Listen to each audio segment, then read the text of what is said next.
UK must resist. UK resist. UK must resist. The arrest of WikiLeaks founder Julian Assange is going to leave a mark in the history books. Assange has a complicated personality, but the story of WikiLeaks throughout the years challenges the very foundations of what it means to live in a Western society. WikiLeaks founder Julian Assange arrested in London. Mr. Assange will now fight extradition to the US. Is above the law.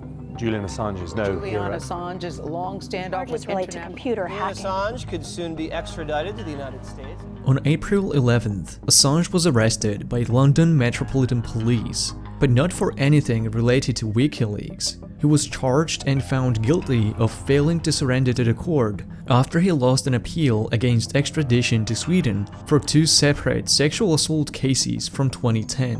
Assange refused to stand in this court back in 2012 because he feared he would be further extradited from Sweden to the United States, where he believed he couldn't be guaranteed a fair trial. Assange then asked Ecuador for an asylum to seek refuge in the Ecuadorian embassy, where he stayed for 7 years until now. Sweden later dropped both charges, but the UK court rejected his defense for skipping bail. And for that, Assange is now facing up to 12 months in British jail. But what makes history is neither of these cases. It's his subsequent arrest at a central police station in London by British authorities on behalf of the United States. The US arrest came with an indictment accusing Assange of a conspiracy to commit computer intrusion with former US military intelligence analyst Chelsea Manning. The federal government is now seeking to extradite Assange into the United States, where he could face up to 5 years of prison time for this single charge. Established media quickly picked up on the press release and began reporting that Assange is charged for hacking into government computer systems. Prosecutors have charged him in a hacking conspiracy. In a computer hacking conspiracy by the U.S. Justice Department. Assange is being charged by the U.S. for trying to hack into a Defense Department computer back in 2010. This is despite the fact that indictment doesn't accuse Assange of hacking at all, and is only mentioned in the official press release. But what the Department of Justice is actually accusing Assange of doing is so broadly defined that it could severely criminalize traditional journalist work and journalistic routine in working with sources. The indictment counts 4 main acts as part of the conspiracy. The communication between Assange and Manning using Jabber instant messaging service, where they agreed to acquire and disseminate the classified documents and crack the password on one of the Department of Defense computers. The effort Assange took to conceal Manning as the source of the leak. That Assange encouraged Manning to provide more information from the government systems, and the fact that Assange and Manning used a cloud Dropbox to transmit the leaked documents. Even if we were to take all of these allegations at face value, they still provide a weak evidence for what they are accusing Assange of having done, which is a computer intrusion. According to the indictment, Manning provided Assange with a hash value of a password that Assange tried to crack. But this wasn't done so that Manning could access files he otherwise wouldn't have access to. By the time this conversation took place, Manning had already transferred majority of the classified records to Assange. The hash value is from a password to a different account Manning wanted to use to conceal her identity as a whistleblower. The indictment fully acknowledges this intent. Assange never had access to any of the government computers or government accounts. His efforts to crack the password, which by the way failed, were only meant to protect the identity of Manning when logging into the computer. So what the indictment is really criminalizing is not computer intrusion, but the intent and efforts to conceal a source's identity. And all of the other parts of the alleged conspiracy are just routine journalistic work. The fact that Assange encouraged Manning to provide more information is what journalists are trained to do. To always ask important questions and seek more information. Using a cloud service to exchange the information is merely a means of communication between a journalist and a source. The truth is that none of these allegations from the indictment are new information. It's been known since Obama decided to prosecute Chelsea Manning as a whistleblower. What the Obama administration backed down from doing was going after WikiLeaks as a publisher of the leaked documents. Because going after WikiLeaks would mean going after an organization that, in principle, wasn't doing anything different from what The Guardian, The New York Times, or The Washington Post were doing when reporting on the leaks. Many news organizations use Secure Drop, which allows sources to anonymously upload documents. In its core, this means news outlets are proactively helping whistleblowers to conceal their identity when leaking secret documents and breaking the law.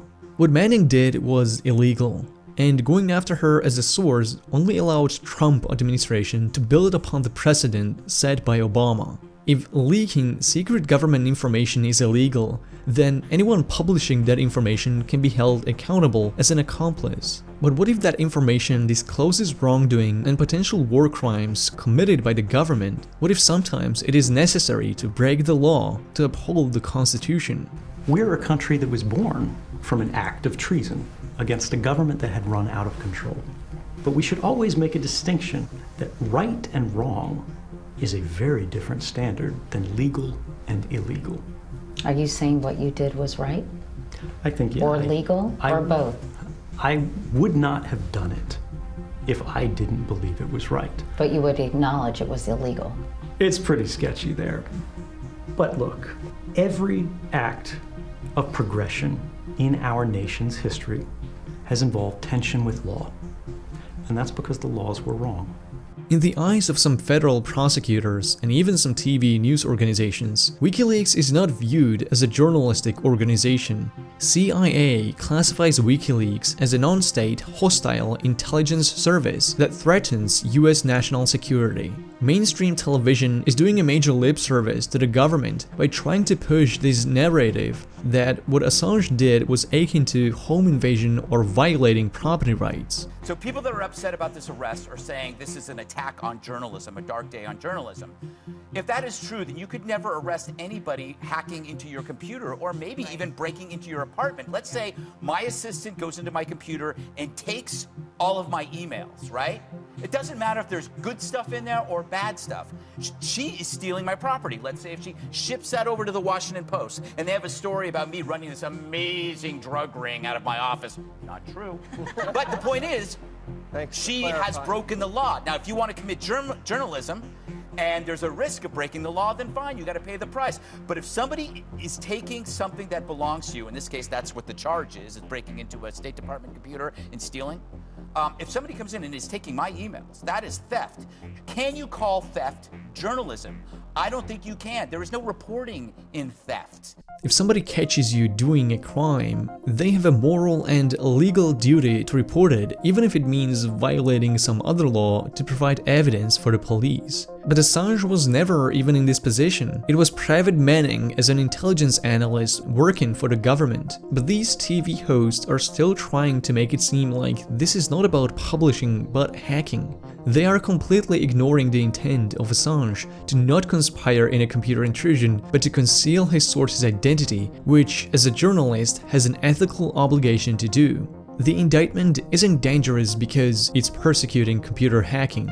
It is dangerous because it would criminalize the intent of journalists to conceal identities of their sources. Drawing the line between what is and isn't illegal when it comes to free press and blowing whistles on government wrongdoing is entirely arbitrary. While mainstream TV hosts are having a laugh that the Ecuadorian embassy was just so fed up with Assange, and that's why they ended his asylum so suddenly, it is worth noting that WikiLeaks had been tweeting warnings about the new Ecuadorian's government plans to hand Assange over to the British police days before it happened. The British government has an agreement with both Ecuador and Australia, Assange's home country, that they would not extradite Assange to a country where he could face torture or death penalty.